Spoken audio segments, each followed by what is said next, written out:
Assalamualaikum warahmatullahi wabarakatuh.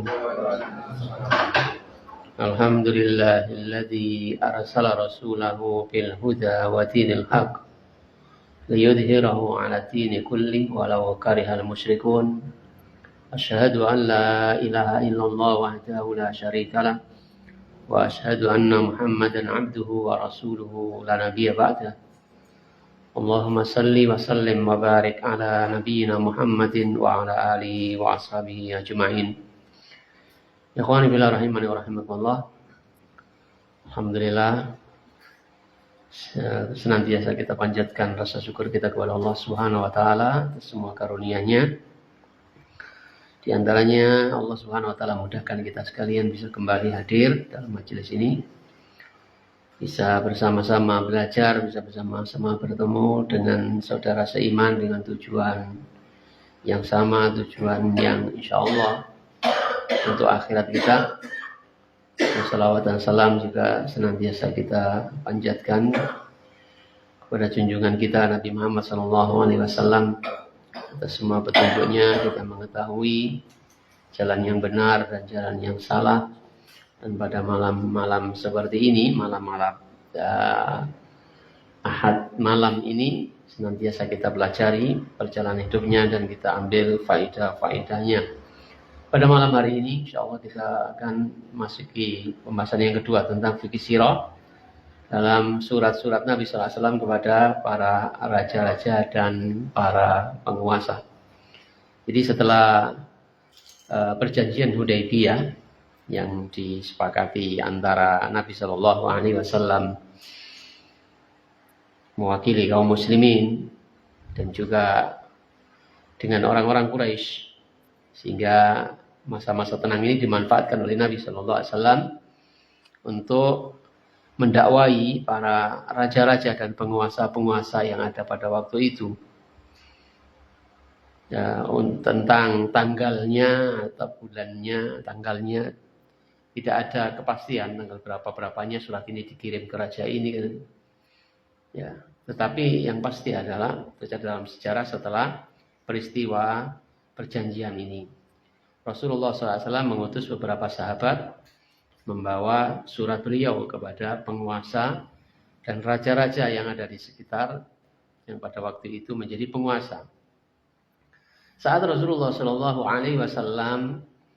hendak menulis surat kepada raja-raja ini, kemudian pada waktu itu kepada Raja Romawi, pada waktu itu ada salah satu sahabat yang berkata kepada Nabi SAW, innahum la yaqra'una kitaban illa makhtuman fatahid khataman min fiddah naqshuhu Muhammadur Rasulullah. Innahum la yaqra'una kitaban illa makhtuman. Kata sahabat ini, sesungguhnya mereka orang-orang Romawi atau orang-orang Ajam, orang-orang non-Arab itu, mereka tidak akan mau membaca surat kecuali ada stempelnya. Ya, kecuali ada stempelnya. Maka buatlah wahai Rasulullah cincin dari perak dengan ukiran Muhammad Rasulullah. Jadi sahabat ini menginformasikan seakan-akan percuma dengan nyurat ke sana kalau tidak ada stempel yang menunjukkan bahwa ini adalah resmi. Ini adalah bukan surat kaleng gitu. Maka kemudian Nabi SAW membuat cincin dari perak yang pada mata cincinnya itu terukir Muhammad Rasulullah. Ini yang difungsikan untuk menstempel. Ikhwani fillah rahimani wa rahimakumullah. Surat yang paling thiqah, ya paling terkenal, paling otentik gitu, yang Rasulullah Shallallahu Alaihi Wasallam kirimkan, yakni kepada Raja Heraklius, Raja Romawi. Ini sebagaimana disebutkan di dalam Sahih Bukhari, Rasulullah SAW menuliskan surat kepada Raja Romawi ini dengan tulisan Bismillahirrahmanirrahim min Muhammad ibn Abdullah wa rasulihi ila Hirakla azim ila Hirakla azimin Rumi. Salamun ala manittaba'al huda. Amma ba'd fa inni ad'uka bidayatil islami aslim taslam. Yu'tikallahu ajraka marrataini. Fa in tawallaita fa inna ma 'alaika ismal arisin. Ya ahlal kitabi ta'alu ila kalimatin sawa' bainana wa bainakum alla ta'budu illallah wa la tusyriku bihi syai'an wa la yattahid ba'duna ba'dan arbaba min dunillah. Fa in tawallau faqulu syahadu bi anna muslimun. Bismillahirrahmanirrahim. Ya, dengan menyebut nama Allah yang Maha Pengasih dan Penyayang. Min Muhammad bin Abdullah, dari Muhammad bin Abdullah. Wa rasulihi, dan utusan Allah.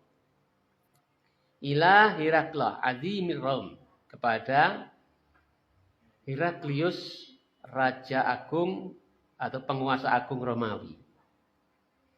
Salamun ala manittaba'al huda, keselamatan atas orang yang mengikuti petunjuk. Amma ba'du. Dan sesudah itu fa inni ad'uka bidayatil Islam. Sesungguhnya aku mengajak kepadamu dengan seruan Islam, aslim taslam. Masuk Islamlah, kau akan selamat.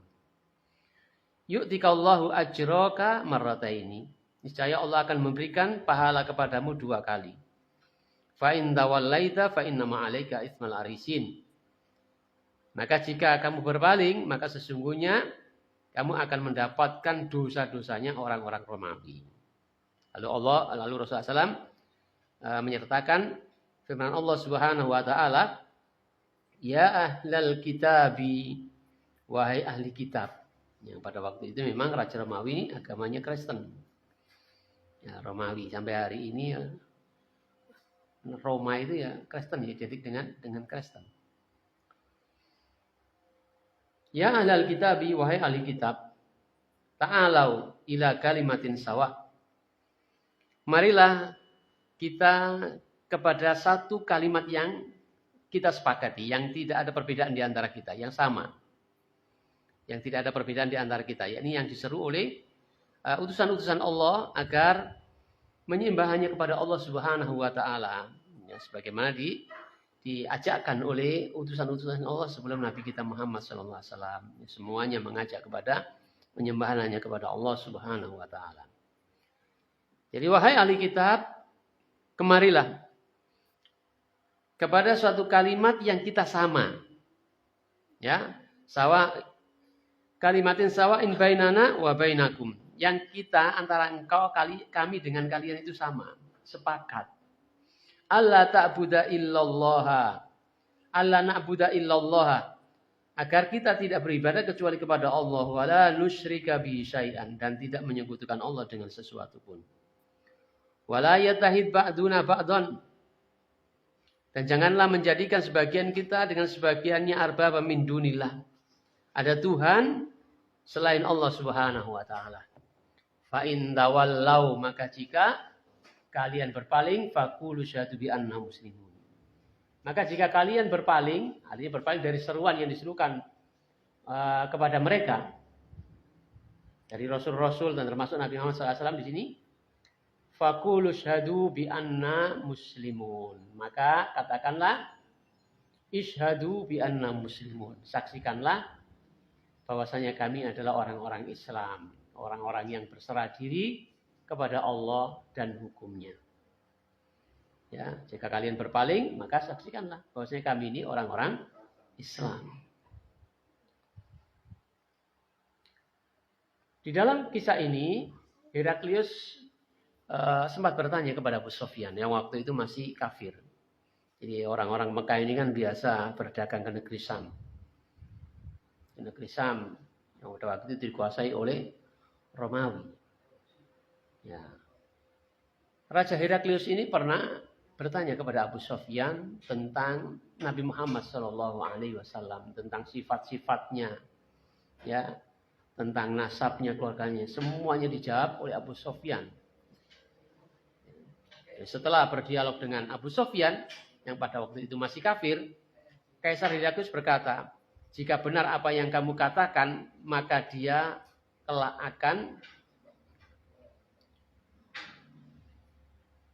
akan mampu menguasai wilayah yang dipijak kedua kakiku ini. Saya yakin dia akan datang, namun saya tidak pernah mendengar kalau dia berasal dari kalian. Jadi ceritanya tentang hal ini panjang. Jadi setelah mendapatkan surat dari Nabi SAW ajakan untuk masuk Islam itu, kemudian ketika orang-orang kafir Quraisy ini masuk ke wilayah mereka berdagang itu, Raja Heraklius ini bertanya tentang Nabi yang diutus oleh Allah Subhanahu Wa Taala yang ngirimi surat itu. Ya ditanya tentang nasabnya, dijawab oleh Abu Sufyan, ya nasabnya baik. Ya termasuk bagian dari kami, nasabnya orang-orang yang mulia dan sebagainya. Tentang sifat-sifatnya, orang yang nggak pernah bujui kan. Semua aja apa adanya. Sampai kemudian Heraklius betul-betul yakin bahwasanya ini memang utusan Allah. Dia benarkan. Kemudian setelah itu dia berkumpul dengan pembesar-pembesar Romawi tentang surat Nabi SAW. Tapi mereka ya, semuanya mengingkarinya, nggak mau. Akhirnya Heraklius juga tidak masuk Islam. Jadi dia karena takut dengan kekuasaannya, kalau dia masuk Islam sendiri, ya bisa digulingkan oleh penguasa-penguasa yang pada waktu itu diminta pendapatnya. Tidak ada yang setuju untuk menerima seruan dakwah Nabi SAW ini. Maka Heraklius takut dengan itu. Ya, kalau dia masuk Islam, ya dia tidak dijadikan raja lagi. Bahkan mungkin dia akan dibunuh.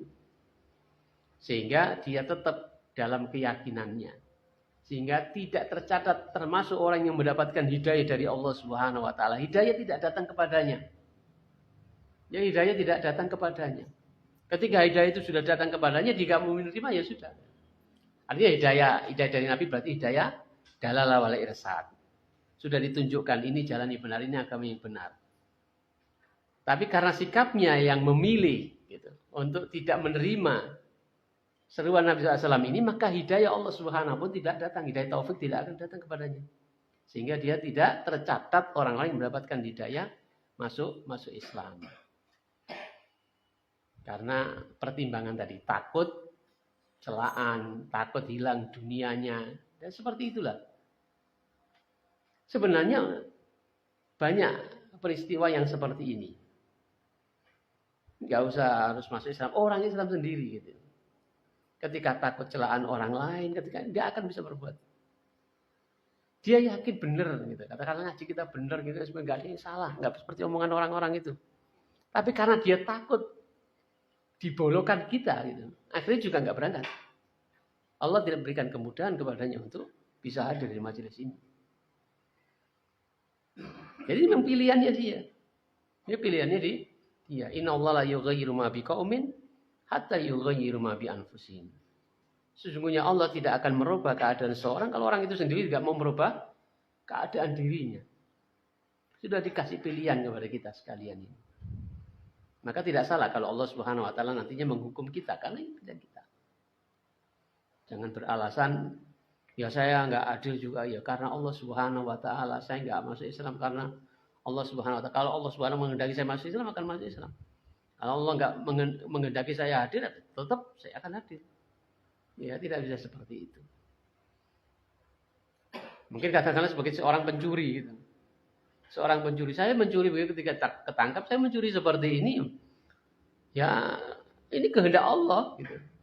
Kalau si Allah nggak menghendaki ya apapun yang akan saya lakukan tidak akan terjadi. Ya orang seperti ini langsung ditempeleng atau dipotong tangannya aja. Ya, nggak akan protes dia. Ini juga termasuk takdir Allah Subhanahu Wa Taala. Kalau nggak menghendaki ya nggak kepotong tangan. Ya, kamu ketangkep ini juga karena Allah, kamu dihukum juga karena Allah. Nggak usah protes. Nah, itulah keadaan Heraklius yang dikirim surat oleh Rasulullah SAW. Demikian pula Rasulullah SAW bukan hanya mengirimi kepada penguasa Romawi pada waktu itu Heraklius, tapi juga kepada Kisra, ya, kepada Kaisar. Rasulullah Shallallahu Alaihi Wasallam mengirim surat yang dibawa oleh Dihya Al-Kalbi radhiyallahu anhu. Ahlan wa sahlan Pak Ji. Yang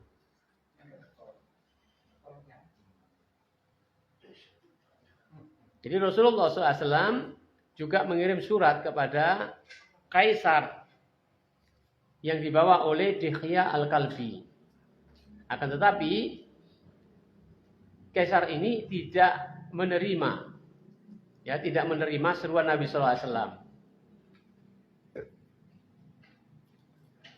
Namun dia mengirim membalas surat Nabi SAW dan menerima dengan balasan yang baik.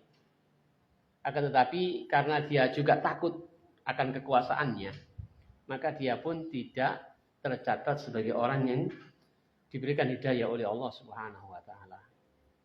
Kemudian di dalam Sahih Bukhari juga disebutkan dari Ibnu Abbas radhiyallahu anhuma, anna Rasulullah sallallahu alaihi wasallam ba'asa bi kitabihi ila Kisra ma Abdullah bin Khudafa as-Sahmi.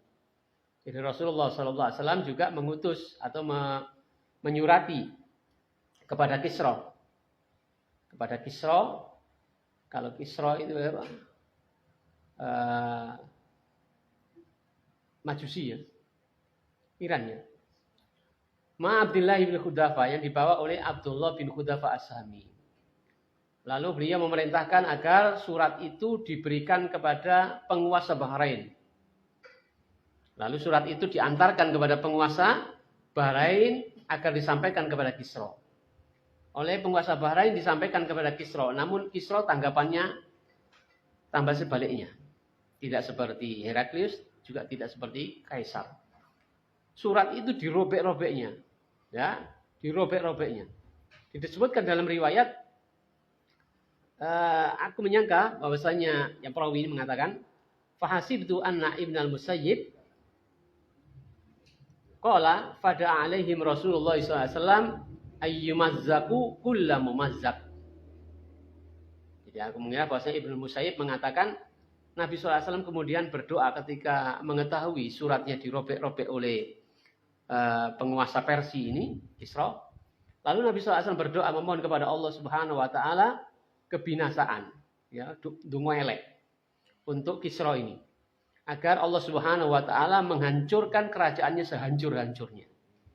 Ya, agar Allah Subhanahu Wa Taala merobek sebagaimana surat beliau dirobek-robek, menghancur, memohon kehancuran untuk kekuasaan Kisra ini.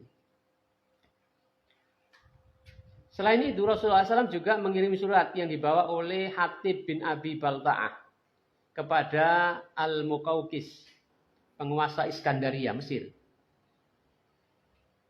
Lalu kemudian utusan Nabi SAW ini pergi membawa surat Nabi SAW dan disampaikan surat itu kepada Muqawqis yang ada di Mesir, Iskandaria.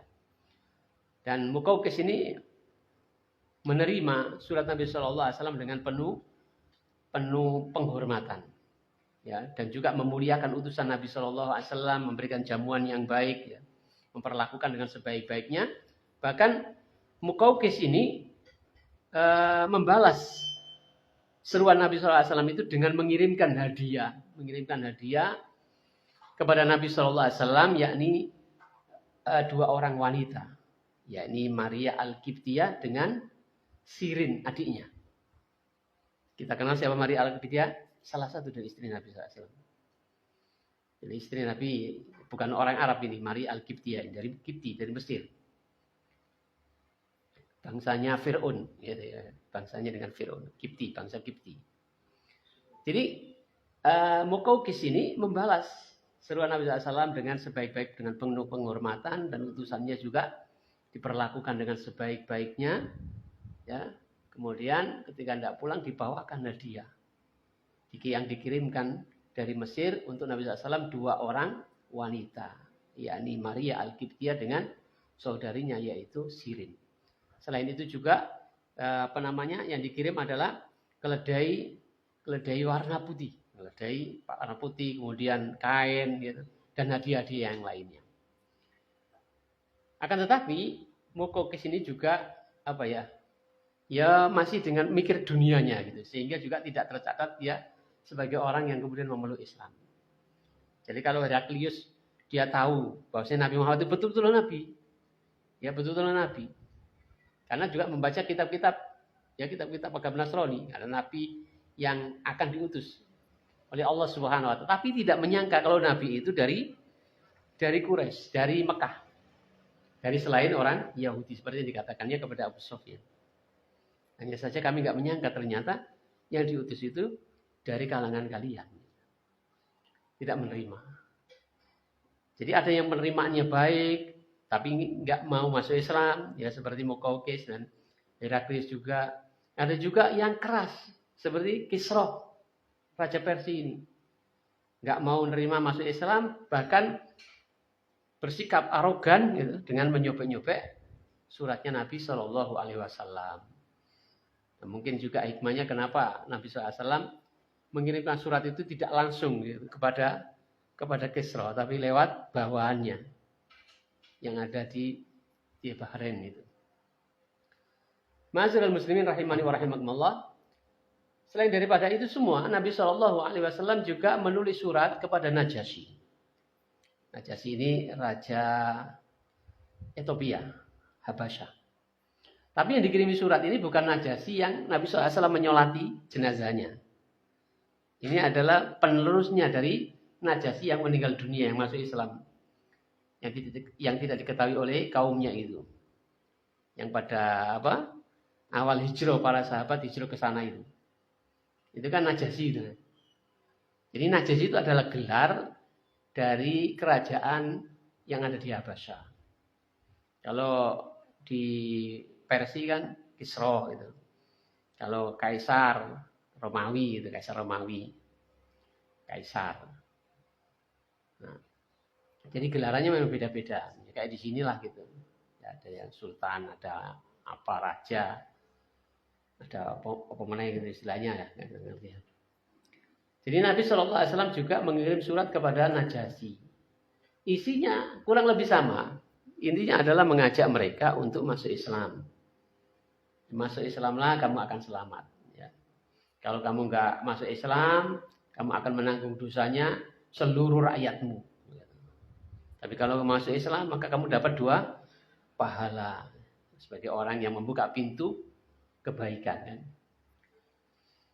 Nah, Nabi SAW mengirim surat kepada Najasyi.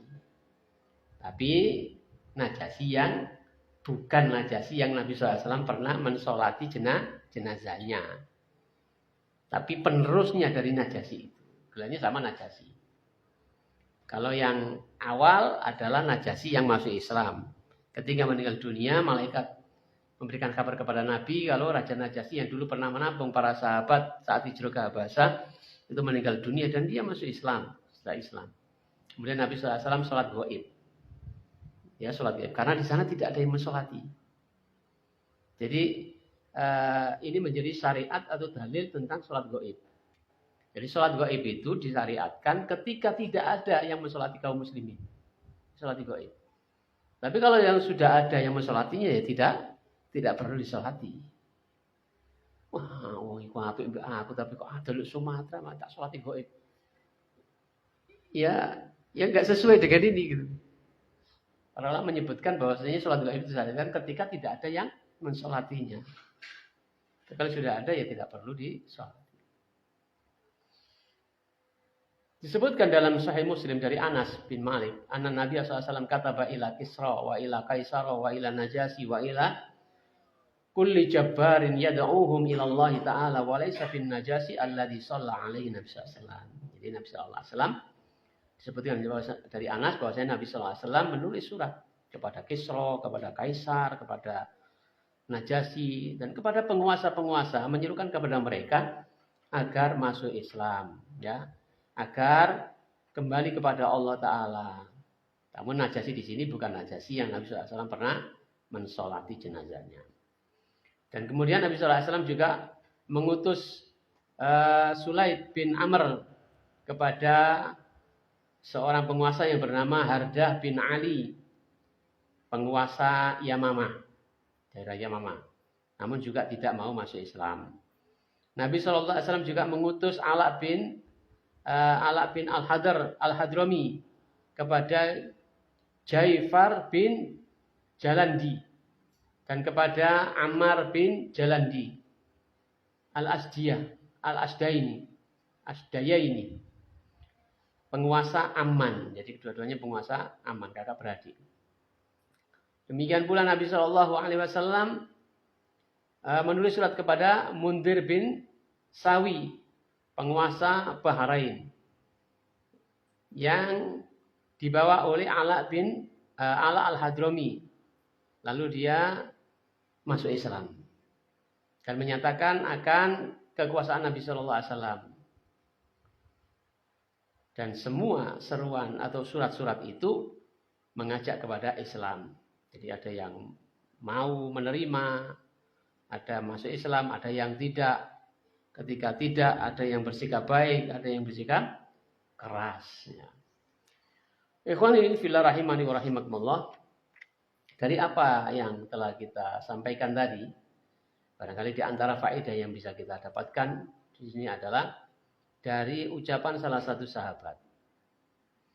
Sesungguhnya mereka itu tidak mau menerima surat yang tidak ada stempelnya. Surat yang tidak ada stempelnya. Dalam hal ini boleh kita menggunakan stempel untuk surat-surat resmi yang kita ini. Secara hukum tidak masalah. Walaupun ini berasal dari orang kafir. Ya, ini berasal dari orang kafir. Nabi SAW waktu itu gak kepikiran untuk seperti itu. Tapi ada sahabat yang menyampaikan itu. Mereka tidak akan mau menerima surat itu kalau tidak ada stempelnya. Dianggap surat kaleng. Lalu Nabi SAW membuat stempel untuk menjadikan surat-suratnya itu.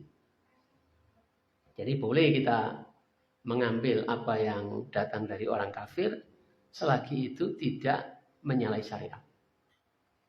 Apalagi secara hukum asal, stempel itu perkara yang mubah. Gitu. Hukum asalnya segala sesuatu boleh. Al-aslu fil asya'i al-ibaha. Illa idza kana dalilu ala khilafi. Hukum asal keduniawian itu boleh. Kecuali ada dalil yang memalingkannya dari yang boleh itu menjadi tidak boleh. Ya, tidak ada larangan membuat stempel itu tidak ada. Ada larangan umum kita mengikuti orang-orang kafir. Ya, ada larangan umum. Dengan sabda Nabi SAW, man tashabbaha biqaumin fahuwa minhum. Barang siapa yang menyerupai suatu kaum, maka dia termasuk golongan kaum itu. Tapi karena ada riwayat Nabi SAW memakai stempel, maka itu tidak termasuk mengikuti mereka. Ada dalil yang Nabi SAW membuat stempel. Jadi tidak semua yang datang dari orang kafir itu tidak boleh. Yang tidak boleh itu adalah hal-hal yang menjadi kekhususan ciri khas mereka. Ini yang tidak boleh kita ikuti. Ya, misalnya dalam akidah jelas, dalam ibadah, bentuk-bentuk ibadah jelas, ada ciri khas ibadah mereka. Yang ini yang tidak boleh. Ada keduniawian yang menjadi ciri khas, memang ciri khas mereka. Ya, mungkin pakaian khusus mereka. Yang menunjukkan pakaian ini, kopiahnya Paulus. Ya, enggak boleh gini. Ya, tidak boleh. Ya, pakaian atau apa yang menjadi kekhasan mereka. Yang orang melihat itu seperti mereka. Ya. Pakai kalung boleh enggak? Boleh. Kalau pakai kalung salib, enggak boleh. Ya, orang Islam mau pakai kalung salib. Enggak boleh. Nah, seperti itu. Jadi boleh kita mengambil dari orang-orang kafir. Banyak dan bukan hanya ini saja. Ya, termasuk mazanik, ya, kita sudah pelajari mazanik. Batu atau api yang kemudian dilempar, ya, ditarik kemudian dilempar supaya bisa masuk ke mana? Benteng gitu karena tertutup. Ya, itu kan dari Persia gitu. Dari Salman Al-Farisi gitu. Usulannya Salman Al-Farisi termasuk apa jenenge kondak gitu, parit dan sebagainya. Jadi tidak semua Apa yang datang dari orang kafir itu tidak boleh. Kemudian bolehnya kita memakai cincin dari perak bagi laki-laki. Kalau emas tidak boleh. Karena Nabi SAW telah mengkhususkan emas-emasan itu untuk umatku yang wanita.